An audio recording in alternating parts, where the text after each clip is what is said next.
Hola, buenas tardes, estimados amigos. Bienvenidos a este séptimo webinar organizado por la empresa Portuario Valparaíso. En esta ocasión contamos con la presencia de Rodrigo Moreno, director del Departamento de Historia y Ciencias Sociales de la Facultad de Artes Liberales de la Universidad Adolfo Ibáñez, que es también quien patrocina este webinar. Hoy veremos cómo se levantó Europa después de la peste negra. Fue un grave flagelo que sufrió ese continente y que aprendieron a levantarse como nosotros también tenemos que aprender a levantarnos de lo que estamos pasando hoy día. Rodrigo, buenas tardes y te dejo con el público presente. Muchas Rodrigo. gracias, muchas gracias por la invitación. Bueno, en primer lugar quiero dar las gracias por la posibilidad de estar acá hoy. Es un trabajo conjunto entre Puerto Valparaíso y la Universidad Adolfo Ibáñez. Y el tema que nos convoca es, creo yo, muy interesante, la peste negra, con un título sugerente que yo creo que a muchos de ustedes les puede llamar la atención, es decir, el cómo se volvió a levantar Europa. Pareciese que aquí vamos a tener una llave maestra, ¿cierto? La verdad de, digamos, el secreto de cómo solucionar los problemas que vienen post pandemia. Aunque debo reconocer y les debo advertir que eso es un desafío muy difícil. Sin embargo, hay un ejercicio que podemos hacer y es aprender del pasado, aprender de lo que es esta situación que se extendió por muchos siglos. Nosotros lo vamos a acotar fundamentalmente al siglo XIV y al siglo XV, es decir, los años 1300, que fue el periodo del mayor foco de pandemia de peste negra, hasta el siglo siguiente y algunos casos específicos.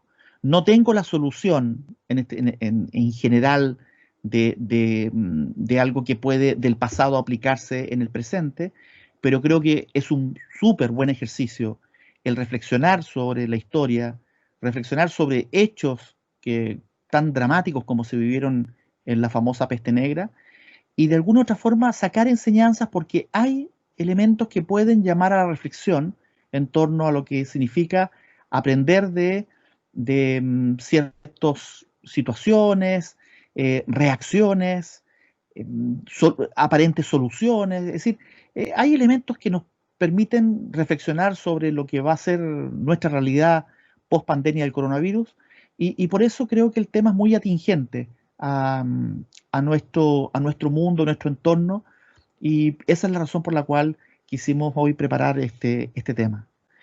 Mi primer objetivo como presentación es decir lo que parece obvio, pero que hay que insistir constantemente. La historia es aprender del pasado para el presente. Muchas veces la historia está asociada a la buena memoria, a saberse fechas, datos. Lamentablemente, gran parte de nuestra experiencia escolar eh, está asociada a eso, y eso genera malos recuerdos. Hay mucha gente que en la edad adulta tiene ese recuerdo lejano de la historia y el sentido de su utilidad. La verdad es que si la historia no la miramos en sentido de presente, pierde sentido, pierde, pierde una lógica, porque si no sería como estudiar el pasado en un fin romántico, el pasado por el pasado. Sin embargo, el ser humano tiene que hacer aprendizajes de lo que ha ido ocurriendo en el tiempo. Eso es lo que se llama experiencia. Uno dice, una persona experimentada es aquella persona que conoce, vive su pasado y lo lleva consigo para tratar de evitar errores o repetir aciertos, ¿no? No es solamente esto un aspecto negativo. Entonces, desde esa perspectiva, creo que el primer mensaje, que vuelvo a insistir, que es bastante obvio para los que estudian historia, los que han estudiado historia, es que la historia sirve para aprender del pasado para nuestro presente. Pero tiene un segundo objetivo la historia, y es estar mejor preparados para enfrentar el futuro. Es decir, y aquí esta es una tarea, un desafío para lo que viene.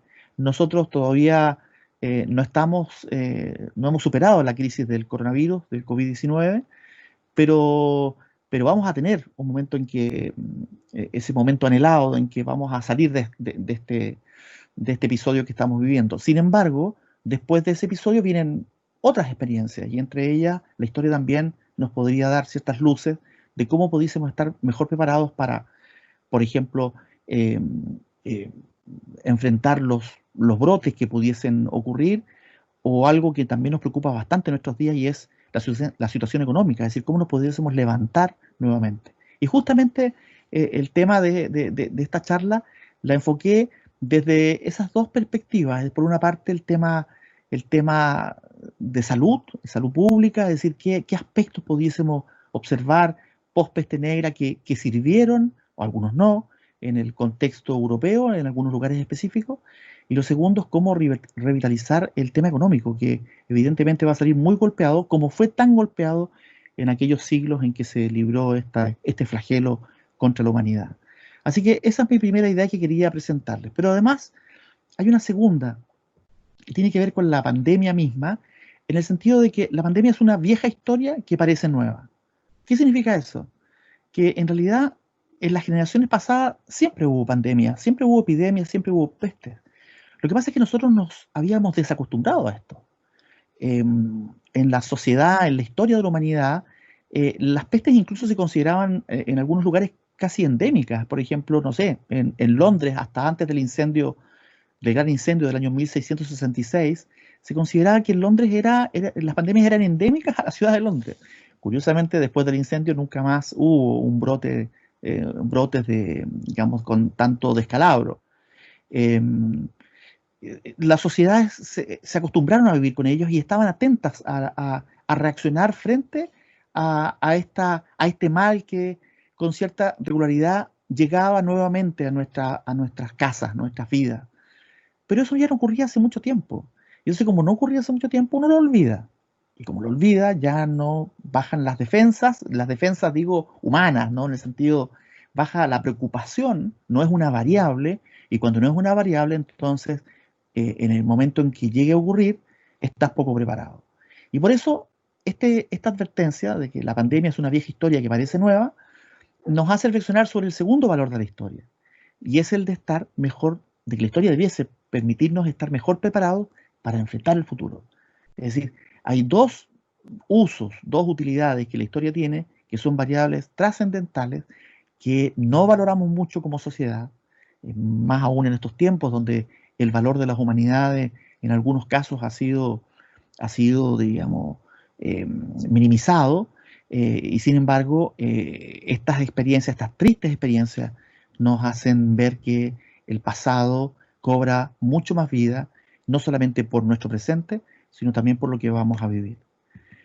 Entrando en el tema, quería contarles una variable que no deja de ser interesante, y lo titulo así: siglo XIV, la llegada de los buenos tiempos. Ustedes dirán, pero me volví loco, porque la llegada de los buenos tiempos es justamente la peste negra, no, nada de buenos tiempos. Sí, es verdad, pero quería detenerme justo antes de la peste negra. Antes de la peste negra, Europa vivió momentos de mucha intensidad y de actividad económica. Es decir, los mejores tiempos de Europa, por ejemplo, para los que estudian historia urbana, los mejores años de desarrollo urbano de Europa, de esta Europa medieval, ya en la Baja Edad Media, es que hubo un enorme progreso de las ciudades, y eso se percibe no solamente en que hubo ciudades que en términos de infraestructura prosperaron mucho, hay obras significativas que ya son síntomas de la riqueza material que existía, el poder económico, el comercio, distintas variables. Entonces, Europa tuvo momentos bastante positivos justo antes, podríamos decir los 50 antes, por una fecha, 50 años antes de la llegada de la peste negra. Es decir, hubo una prosperidad que comenzó a notarse. Para los que recuerdan, por ejemplo, no sé, la Catedral de Notre Dame, que se construye en París, precisamente en el siglo anterior, no es solamente muestra de devoción, digamos, en el ámbito religioso, muestra un poder económico de la ciudad de París. Las catedrales, de hecho, no eran construcciones decididas desde una institucionalidad religiosa central, en este caso el catolicismo. No, cada ciudad tenía sus propios edificios, y cada edificio se hacía más monumental, muy acorde con las capacidades económicas de cada urbe. Ahora, ¿a qué se debió este éxito económico, este progreso, que es evidente, como les decía, en historia urbana? Se debe a algo que hoy podría ponernos en una señal de alerta positiva, pero que puede ser también peligrosa, negativa, que es la interconexión. Justamente en el siglo XIII, finales del XIII y como les decía, comienzos del XIV, comenzó a haber en Europa una gran conectividad dentro del ámbito de las ciudades, el ámbito marítimo y el ámbito terrestre, y fundamentalmente fluvial, que en Europa es bastante, digamos, significativo. Si ustedes observan el mapa en pantalla, observan muchas líneas, líneas de conexión, y los colores indican comercio de grano, comercio de lana, comercio del cobre, de especias, que son las que vienen de Oriente, las rutas, centros comerciales y rutas comerciales terrestres. También hay centros feriales, etc. Si ustedes observan las ciudades que están detrás, que son las que figuran en este destacado, aparecen, no sé, los grandes referentes comerciales actuales, ¿no? Está, no sé, el puerto de Amberes, por ejemplo, en los Países Bajos, está Hamburgo, está Lübeck, que ya voy a hablar particularmente de esa ciudad, que hoy día es menos relevante. Está la ciudad de Frankfurt, que era un centro ferial importante, o sea, era un centro de ferias internacionales, ya en ese tiempo. Y hoy sigue siendo el epicentro económico de lo que es la actual Alemania. Está la misma ciudad de París, que ya les mencioné, Londres, por otra parte, ciudades escandinavas como Visby, por ejemplo, ahí en la costa frente a Suecia, y así, las ciudades bálticas, en fin. Es decir, hay una interconexión. Y por el sur es una interconexión que además, diríamos, conectó por primera vez en forma intensa el Mediterráneo con el Mar del Norte. Dos ciudades relevantes, fundamentalmente, dos puertos, vida portuaria, Génova y Venecia, se transformaron en las grandes epicentros económicos de lo que es la historia europea de aquel tiempo, y ellos lideraron, estas dos ciudades, prácticamente el comercio por vía marítima en el Mediterráneo occidental, Mediterráneo oriental, comercio con la ruta de la seda asiática, conectividad con el mundo atlántico, particularmente con el Mar del Norte e incluso con el Mar Báltico. E incluso unos verdaderos corredores, llamaríamos hoy día interoceánicos, diríamos intermarítimos, podríamos definirlo en un nuevo concepto, que se pueden observar justamente en este plano. Y entonces, en medio de esta buena noticia, que es la interconexión, una interconexión intensa, muy activa, se produce el drama humano. Es decir, ante mayor globalidad, en este caso una globalidad europea, estrictamente europea, se produjo coincidentemente la llegada de la gran tragedia. Porque si miramos el mapa nuevamente atrás, observamos que justamente esa conectividad, ya sea con el mundo de Oriente, Constantinopla, Mar Negro, lo que es la región de Crimea, más aún las rutas las rutas de la seda en plural, porque había literalmente tres vías para llegar hacia Oriente o de Oriente hacia Occidente. Bueno, todo eso significó que de pronto, en esa gran conectividad, se produjo la llegada de una enfermedad que provino justamente del entorno del Mar Negro, que a su vez venía de la zona del Cáucaso y que a su vez venía de las estepas euroasiáticas. Esta enfermedad, esta peste desconocida para el europeo, al menos desconocida en aquel tiempo, hay algunas teorías que indican que en realidad ya habían existido brotes pandémicos en tiempos del Imperio Romano, ¿no? Se discute qué tipo de enfermedades, pero en Roma hubo algunas pandemias también que provocaron gran desastre en la población. Bueno, esta pandemia provocó que en esta interconexión, aprovechó esta interconexión, digo, y finalmente en la zona de lo que es la costa mediterránea, particularmente los puertos de Marsella y Génova, hacia el año 1347, arribó esta enfermedad, y arribó esta enfermedad con, diríamos, para quedarse, y no solamente para quedarse, sino que aprovechando esta total interconexión europea para que rápidamente esta se expandiera. Juntamente con Marsella y Génova apareció el contagio en Venecia hacia el año siguiente, se calcula que en 1348, y entonces Venecia, que era el otro gran hub, podríamos decir un hub de comercio, hizo que la pandemia también se extendiera por todo lo que es la Europa central y Europa oriental.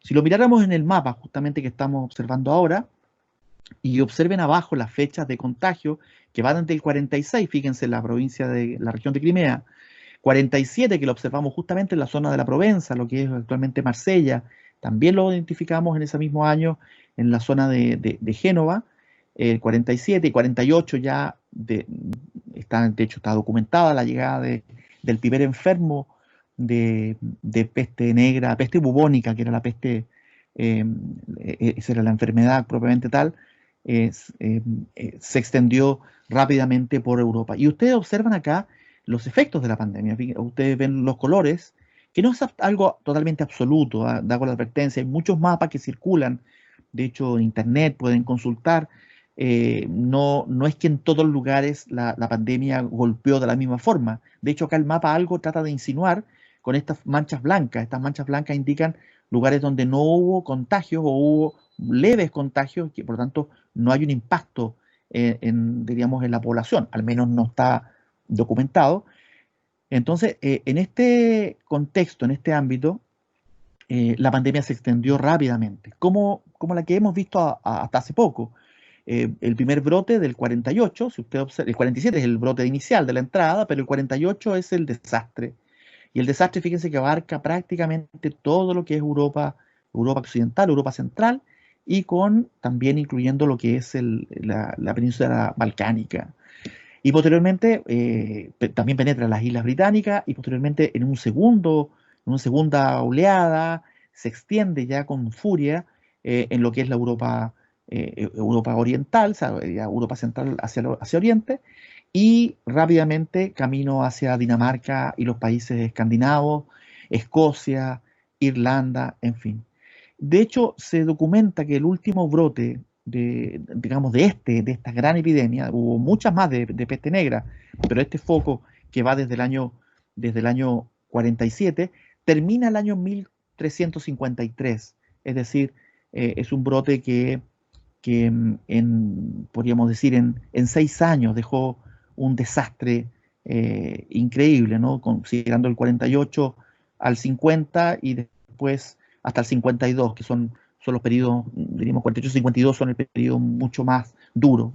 Se calcula eso, que son 6 años, aunque en realidad se extendió 7 y algunos incluso consideran que en realidad hay que contabilizar los mismos 8 años. Entonces, es un desastre. Ahora, la pregunta es, bueno, ¿y cuáles son las consecuencias de ese desastre? En el mapa algo lo están viendo y de nuevo nos trae recuerdos sobre situaciones presentes, muy actuales.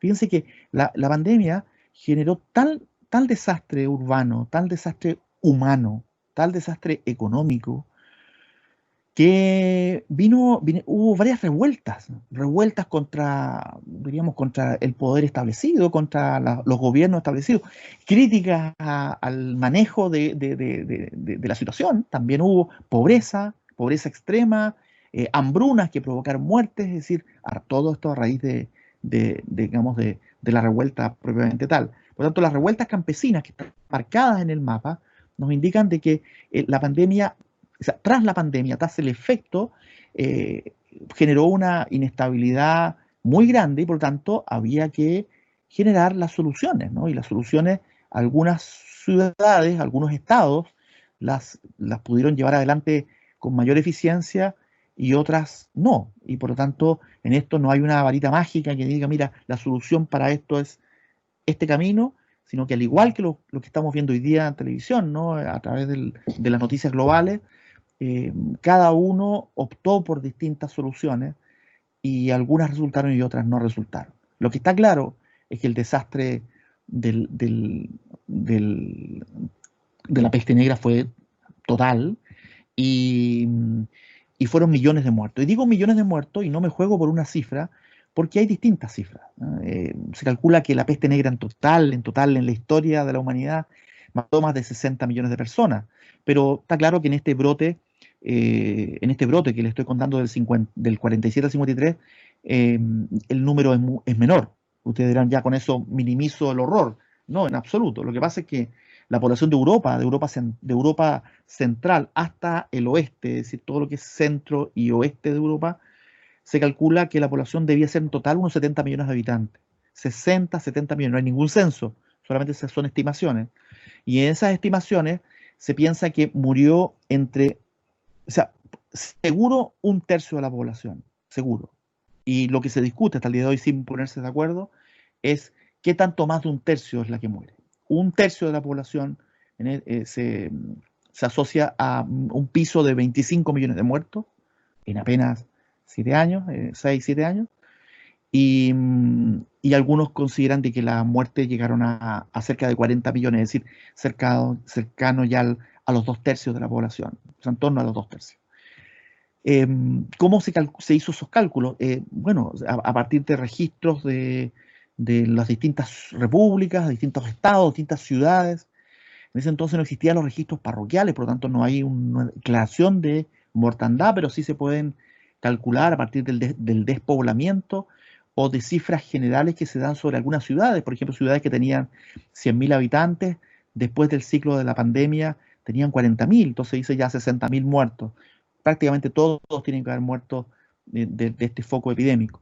Entonces, esas son las formas de cálculo. Lo que está claro es que fue un desastre de proporciones, es decir, y quedémonos con el número más conservador, 25 millones, es una brutalidad, 25 millones de una población de 60, 70 millones, es el horror más grande que se conocía hasta ese momento en términos de proporción a la población en general.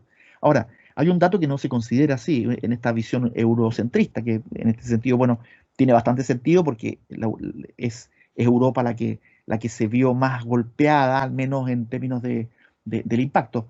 ¿Cuánta gente murió en la zona asiática y cuánta gente murió en África que también se contagió? No se sabe. No se sabe y ahí evidentemente tiene que haber varios millones más. Ahora, frente a esto, esta situación, la pregunta que nos convoca es, bueno, ¿y cómo salieron de la crisis? Es una pregunta bastante sensata, ¿no? Debiese ser sensata. En primer lugar, hubo cambios en los hábitos y las costumbres, sí, claramente, que es lo mismo que nos invitan hoy. Ya no va a ser lo mismo. Hay cambios en hábitos y costumbres que vamos a tener que asumir. En Europa en ese entonces lo asumieron. Algunas ciudades más que otras. Depende de las normativas que cada república o cada urbe o cada centro urbano disponía. Em, por ejemplo, temas de higiene. Nosotros hoy día, claro, no estamos hablando de la higiene del europeo de aquel entonces, que ya se lo pueden llegar a imaginar. Pero cuando nos dicen lavémonos las manos, ¿no? Bien, que es algo que hemos aprendido desde marzo de este año, sin duda que es un cambio de hábito que me imagino que no va a cambiar o no debiese cambiar hasta que lo olvidemos. Y eso es lo peligroso. Costumbres, en este caso, costumbres de tipo justamente higiénicas, sanitarias. En Europa, por ejemplo, en las ciudades, centros urbanos, había algunos problemas estructurales que no tenían solución, que justamente generaban focos epidémicos casi garantizados. La existencia de basuras en la ciudad, de basuras en las calles, de aguas servidas en las calles, generaba la llegada de roedores, la rata, y la rata era el principal vector de las pulgas que traían la enfermedad. Entonces, para eliminar las ratas, la rata negra, por ejemplo, una de las formas no era hacer una cacería total, digamos, de este roedor, que en realidad sería infructuoso, imposible, pero sin embargo, la limpieza de las ciudades, la limpieza, diríamos, las mejores condiciones higiénicas de la ciudad, así como los hábitos personales, podían ayudar perfectamente al cambio y eso se hizo. También el tema de la alimentación. Fíjense que mejoraron las condiciones alimenticias. Fíjense que después de la peste negra hubo un mayor consumo de carne. Se estableció que el consumo de carne en mayor intensidad fortalecía a las personas. Alguien que está presente podría discutirlo, podríamos, diríamos, contradecirlo, pero bueno, en la época se creía eso y está documentado que el consumo de carne aumentó. Además, hay un factor importante y es que hubo tal descenso de la población en el campo que hubo mayor disposición de comida después de la peste negra. Entonces las condiciones alimenticias mejoraron. También la llegada de las especias, que ya era un negocio antes de la peste negra, jugó a favor en forma relevante. En la peste, perdón, las especias que traían de Oriente, Marco Polo, por ejemplo, la familia Polo había trabajado, había intentado hacer negocios con ellos eh, a fines del siglo anterior, beneficiaba fundamentalmente la conservación de los alimentos. La conservación de los alimentos era vital también para una mejor calidad de vida, calidad de vida y salud. Y por eso se intensificó post pandemia. De hecho, no nos extraña que en tiempos de Colón, así un siglo y medio más tarde, el tema de las especies fuese diríamos, un negocio casi neurálgico, como lo fue después con Magallanes. La razón es por qué tanto importancia las especias. Bueno, aquí pueden ustedes encontrar una de las relaciones. la mejora en la conservación de alimentos, la alimentación en general, con especias de Oriente, permitía una comida más saludable y eso jugaba en beneficio de la salud de las personas. Mejoras en infraestructura sanitaria, cultura preventiva frente a los inevitables rebrotes. Todo lo que están leyendo es del siglo XIV, pero en realidad es del siglo XXI. Infraestructura, oye, no, en las ciudades europeas de aquel entonces, algunas ciudades ricas en patrimonio, no tenían, diríamos, no tenían sistemas de alcantarillado, de protección, así que comenzó a haber una mejora sistemática en las condiciones sanitarias de las ciudades. Por ejemplo, incluso se demolieron algunos edificios para hacer avenidas más anchas, calles más anchas, el aire fresco, los buenos aires, ¿eh? Para que entraran a las ciudades, para que así generaran un clima mucho más sano, esa idea de la sanidad en las ciudades. La ciudad medieval, una ciudad que estaba intramuros, y por tanto se puede imaginar que cumplía razones estratégicas esenciales, pero con este tipo de experiencia, en algunas ciudades se hicieron mejoras relevantes, y en ese sentido los arquitectos, los grandes pensadores que en esa misma época vivían, contribuyeron justamente a un cambio de mentalidad. Cultura preventiva, control en las ciudades de circulación, entrada y salida, evitar que entraran enfermos, los hospitales de infectados fuera de las murallas, en sectores mucho más aislados, es decir, lo que vendría a ser el sentido de cuarentena, post pandemia. La cuarentena internamente era en la época, pero posteriormente se hizo en ese contexto. Reactivación económica, qué importante.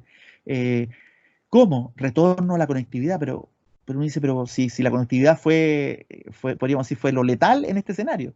Sí, pero la conectividad es lo que permitía también el desarrollo económico que Europa había tenido justamente en el último medio siglo. Y entonces se optó por reactivar esa economía, es decir, volver a la conectividad. Y eso es un mensaje para nosotros, que a veces este tipo de escenarios tan adversos nos pueden llevar a encerrarnos. Se entiende el cierre de fronteras por medida de protección, pero después del cierre de fronteras tiene que haber una apertura con prevención, una cultura en un contexto de una cultura preventiva, pero tiene que haber un contexto de comercio internacional, porque es una forma de salir de la crisis. Y dentro de en ese contexto, el emprendimiento y la innovación, que la estamos viendo aquí día a día, gente que se la está ingeniando para salir adelante. En ese entonces también hubo mucho emprendimiento, mucha innovación tecnológica, como la que vamos a mencionar ahora en el siguiente caso. Ya para ir terminando, tengo dos ejemplos para hacer una especie de bajada, porque lo que les estoy contando es en general, pero la pregunta es cómo podríamos nosotros aplicar esto en dos ejemplos concretos. El primero de ellos, fíjense un dato, esto es interesantísimo. En 1358, fíjense, apenas pocos años después de la peste negra, pocos años del término de la peste negra, se funda, hacia esos años se funda en lo que es actualmente Alemania, la famosa Liga de Hansa, que están viendo ustedes en pantalla, ¿no? La Liga de Hansa. ¿Y qué es la Liga de Hansa? La Liga de Hansa se dio en un puerto específico, en la ciudad de Lübeck, en un puerto que hoy ya no es puerto, pero sí hay un puerto cercano que se llama Travemünde, en el río Trave. En este puerto se generó una asociación de ciudades portuarias marítimas y portuarias fluviales, para generar un acuerdo de libre comercio, un acuerdo que perseguía algo parecido a un libre comercio. Era un acuerdo de arancelario, con facilidades arancelarias, un acuerdo que generaba también seguridad entre los socios, posibilidades de tener bodegaje en distintas ciudades por parte de los comerciantes. Es decir, un acuerdo, una especie de, para algunos es como el antecedente, digamos, medieval más cercano a lo que posteriormente va a ser Schengen o la propia Unión Europea. Lo podemos encontrar en la ruta en la Liga de Hansa, que se estableció justo después de la peste negra, pero que ya existía como experiencia antes de la peste negra. Si ustedes vieron el mapa anterior, el primero que les mostré, recordarán que ya había una conectividad aquí en el Mar del Norte y en el Báltico. Pero esa conectividad ahora se oficializó en un acuerdo comercial increíble. Y este acuerdo comercial integró incluso a los rusos. Si ustedes observan en el mapa, este acuerdo del norte, que está con con líneas grises, este acuerdo generó conectividad entre los puertos hasta Novgorod, aquí en lo que es Rusia, y por tanto se generó un acuerdo, digamos, trascendental. Y trascendental porque reactivó a muchas ciudades que estaban muy golpeadas producto de la peste. Es decir, el comercio lo sacó adelante de la crisis. Y los fortaleció en el poco tiempo. Fíjense que la Liga de Hansa, ya a los pocos años de su fundación oficial, ¿no? Con capital, con centro económico, con centro, no económico, no era una capital en sí, era más bien como oficina central, ese vendría a ser el concepto. En Lübeck tenía alrededor de 190 socios, 190 ciudades, o como diríamos, claro, centros urbanos que eran socios, centros feriales, que estaban de una u otra forma vinculados a este acuerdo comercial. Eh, Miren, es tan extraordinario esta idea de Hansa, que habría que estudiarla más, ¿cierto? Habría que difundirla más, que fíjense que la línea aérea alemana, Lufthansa, que se fundó, no sé, en los años, a mediados del siglo XX, recuerda a la Hansa. Lufthansa es como la Hansa del aire.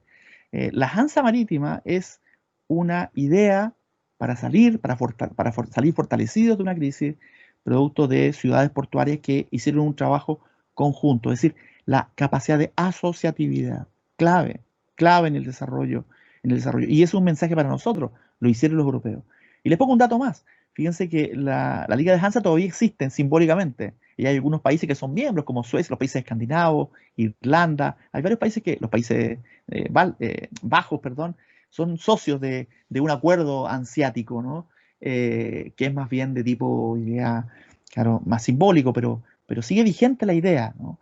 La Liga como tal murió en el siglo XVI, propiamente tal como fue concebida, con el nacimiento de los estados modernos. Pero ese es otro tema del cual ya no quiero, no quiero, no quiero entrar.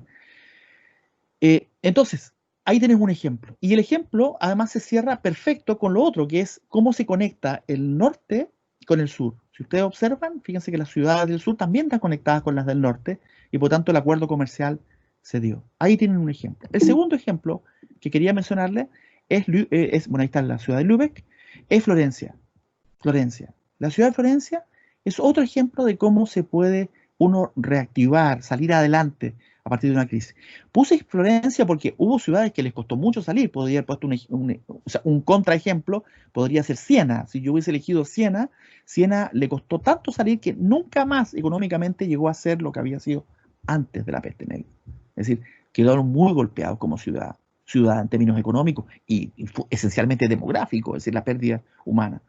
Florencia también fue muy golpeada, de las ciudades más golpeadas por pérdida, más del 50% de la población la perdieron, las ciudades más golpeadas. Y sin embargo, la ciudad salió adelante, y salió adelante de producto de la creatividad, del ingenio, del emprendimiento, pero nosotros justo a esta etapa de ingenio, emprendimiento, creatividad le llamamos humanismo, y al siglo siguiente, en el siglo XV, le vamos a llamar a ese proceso renacimiento, es decir, humanismo y renacimiento.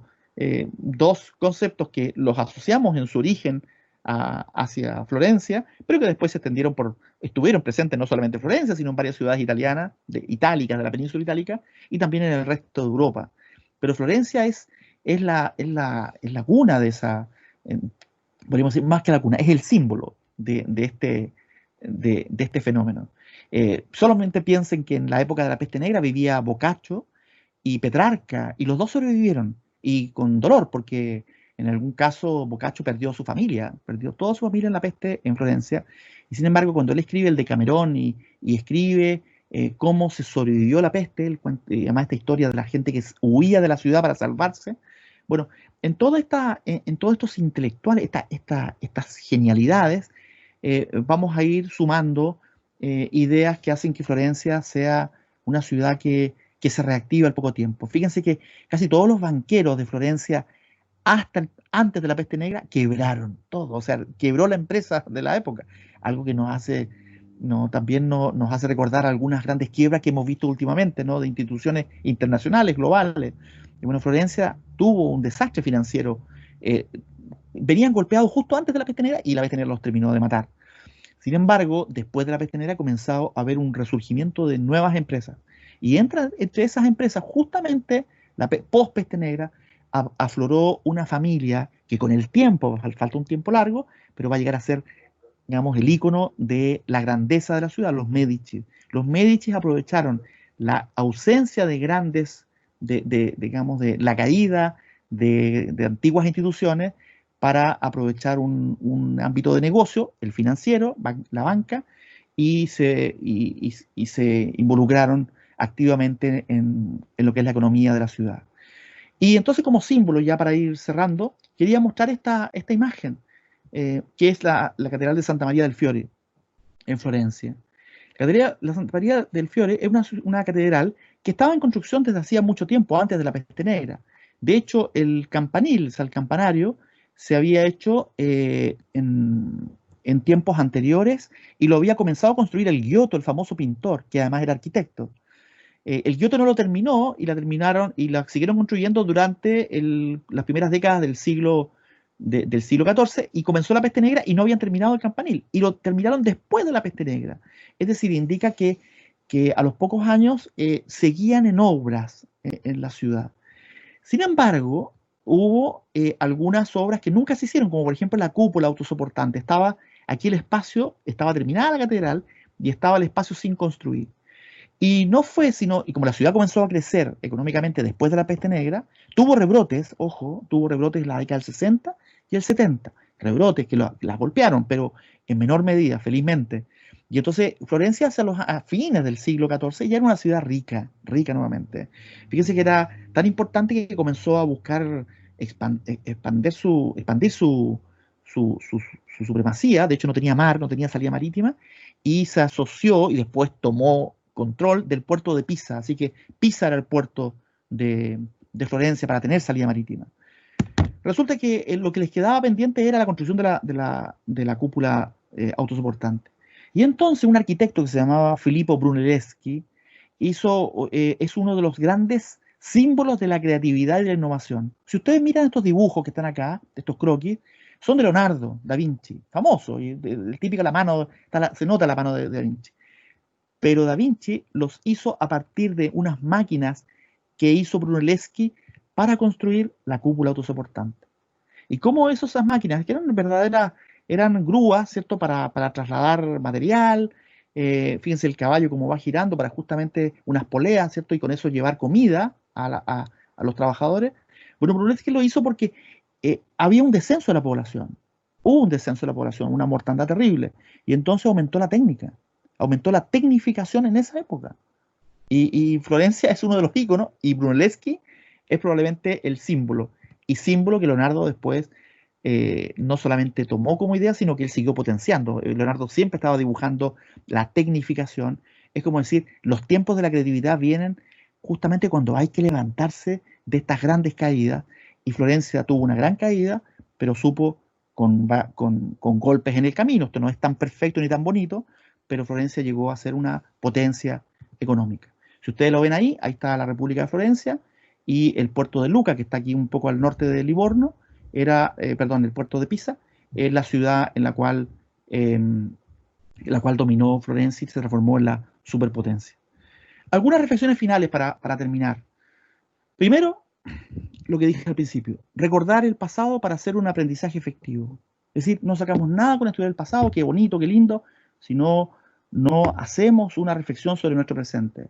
Y yo creo que en este caso está, ¿no? La Liga de Hansa, un ejemplo 1, ejemplo 2, Florencia, son dos ideas interesantísimas que tienen que ver justamente con esta recuperación, y esta recuperación que está dentro de una cultura preventiva por una parte, y por otro, tratar de salir adelante y recuperarse después del desastre. De las tragedias, sacar lecciones reflexivas, ¿eh? La reflexión es importantísimo. Hay que sacar, diríamos, aquí los egoísmos, hay que extirparlos y pensar en conjunto para levantarnos de lo que va a ser este golpe. En el caso nuestro, por ejemplo, en Valparaíso, la ciudad que está muy golpeada, venía golpeada de antes, y ahora con esto que estamos viviendo, tenemos que trabajar todos juntos para para definitivamente sacarla adelante, sacarla de esta crisis que ha sido tremenda al país en general. La peste negra conllevó tragedia, dolor y oportunidades. Eso es verdad. Es decir, a veces uno habla de las oportunidades y podría parecer insensible, o podría uno quedarse en el dolor y cerrarse a las oportunidades. La vida tiene claroscuros, conviven. Por lo tanto, lo uno y lo otro están presentes y por eso hay tragedia, hay dolor, y hay que conocerlo, hay que asumirlo y también hay que trabajar para salir adelante.